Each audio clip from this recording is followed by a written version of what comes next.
Bonjour, alors aujourd'hui je vais vous parler d'un minéral qui est assez fréquent, c'est-à-dire le gypse, qui est un sulfate de calcium hydraté, CaSO4 2H2O.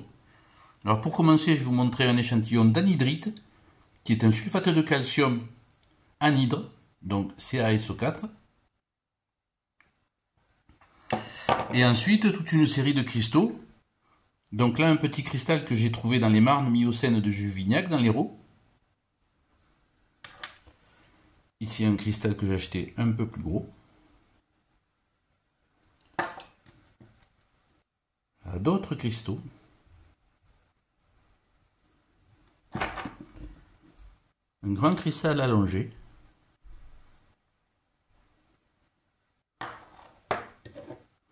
Une géode avec des cristaux très transparents qui viennent d'Espagne, très joli.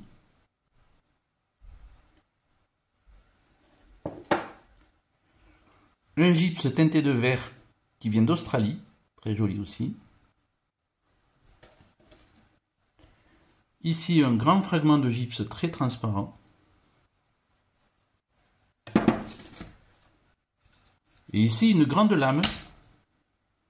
Alors là il s'agit d'une forme classique de gypse, à savoir le gypse fer de lance qui est une macle. On voit ici un cristal, l'autre cristal.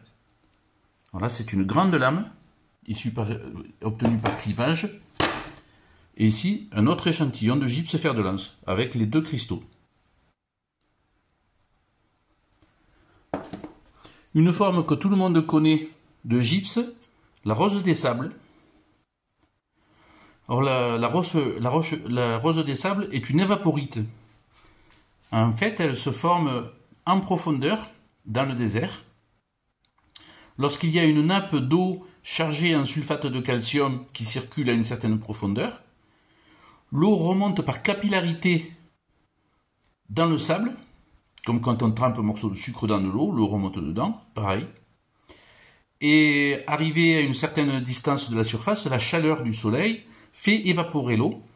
Le sulfate de calcium se trouve en saturation et cristallise, en englobant des grains de sable, ce qui donne l'allure typique des roses des sables. Il existe enfin d'autres formes de gypse. Le gypse saccharoïde, qui tire son nom du sucre, dû à son aspect. Cet échantillon, je l'ai trouvé à Villeveyrac, aux abords de l'exploitation de la mine de bauxite.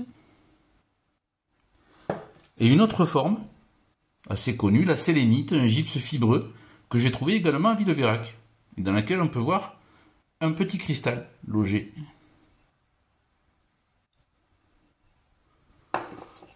Voilà ce que j'avais à vous dire sur le gypse.